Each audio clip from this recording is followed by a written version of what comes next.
Tiffin, বুঝতে পারছো? আচ্ছা বলো, তোমরা আজকে কে নাস্তা করে আসছো? অনেকে করে আসে না। আচ্ছা, অনেকেই করে আসে, অনেকে করে আসে। আমাদের এই গাড়ির মধ্যে ইঞ্জিন থেকে চালানোর জন্য সকালের নাস্তাটা খুব ইম্পর্টেন্ট। কি করা যাবে না? মিস করা যাবে না। এখন আসি, সকালে তাহলে খাবারটা কি? কি খাবা? তুমি বলো, তুমি কি খেয়ে আসছো আজকে? এরকমই করা মাঝে মাঝে এটা করা যাবে না বাবা, ঠিক আছে? আর আমরা মেয়ে, আমাদের মেয়েদের অনেক ধরনের চেঞ্জ আসে বয়সের সাথে সাথে, অনেক ধরনের কমপ্লিকেশন হবে।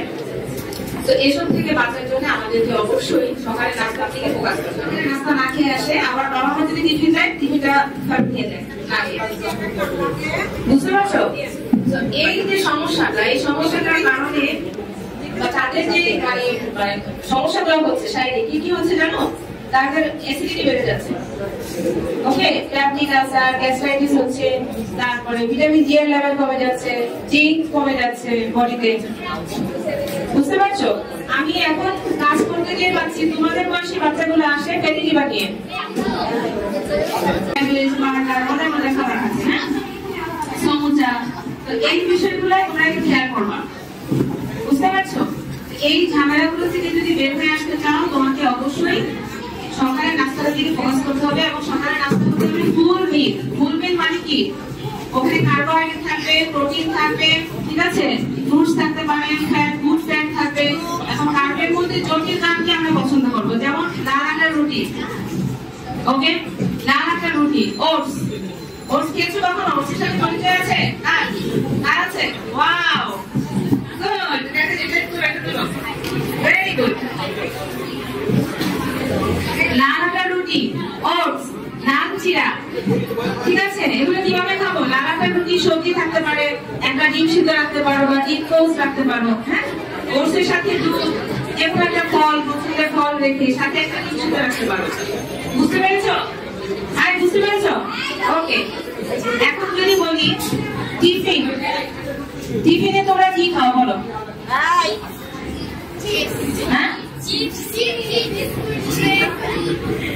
আচ্ছা, যে খাবার প্যাকেট ছিঁড়ে খুলতে হয় সেই খাবার টিফিনে না। এই লাইনটা মাথায় ঢুকছে? ব্রেকফাস্ট নিয়ে একটা লাইন বলছি, কি কখনো সকালের খাবার বাদ দিতে পারবা, সোজা কথা, ওকে? আর টিফিন নিয়ে কি বললাম? যেই খাবার প্যাকেট ছিঁড়ে খেতে হয় সেই খাবার আমরা টিফিনে রাখবো, সোজা কথা। লাইনটা ঢুকছে মাথায়? হ্যাঁ, সবাই বুঝতে পারছো? ঠিক আছে, তাই খাবো কি বলো? প্যাকেট ছিঁড়া যাবে না এমন খাবার খাবো না। প্যাকেট ছিঁড়ে খেতে হবে এই ফুডগুলো অ্যালাউড না। পাশাপাশি হচ্ছে রাস্তার যে ফুড, স্ট্রিট ফুড, ঠিক আছে? তারপরে হচ্ছে যে ফুচকা, সমোচা, ভেলপুরি টাইপ খাবার, এগুলো টিফিনে আমরা খাবো যদি খুব বেশি অকেশনালি, মাসে একবার সবাই মিলে মজা করছি সেটা। কিন্তু ডেইলি বেসিস তুমি যদি এই ফুডগুলোকে টিফিনে রাখো, তাহলে কি হবে? তোমার ইমিউনিটি সিস্টেম দুর্বল হবে, ঠিক আছে? তোমার গাট ফিলিং ভালো থাকবে না, তারপরে তোমার বিভিন্ন রকমের ডিজিজ স্টার্ট হয়ে যাবে, মেয়েরই সমস্যাগুলো বাড়বে, পিরিয়ড মিস হবে, পিরিয়ড হবে না, ঠিক আছে? কারণ বডিতে তো আয়রন লেভেল কমতে থাকে এই সমস্ত হাবিজাবি ফুড থেকে। তো তোমাদের এই সব কিছু মাথায় রেখে কিন্তু আগাতে হবে। আমি জাস্ট এখানে অনেক প্যারাগ্রাফ আছে, সবাই কিছু কিছু বিষয় নিয়ে বলবে, আমি শুধু এই দুটো টপিক তোমাদের জানাচ্ছি, সকালের ব্রেকফাস্ট এবং টিফিন, এই দুটো বিষয় মাথায় রাখো। টিফিনে আমি আর ছোট করে বলে শেষ করে দিচ্ছি। টিফিনে তাহলে কি খাবে? ফল রাখতে পারো, ওকে? কি ধরনের ফল বলো?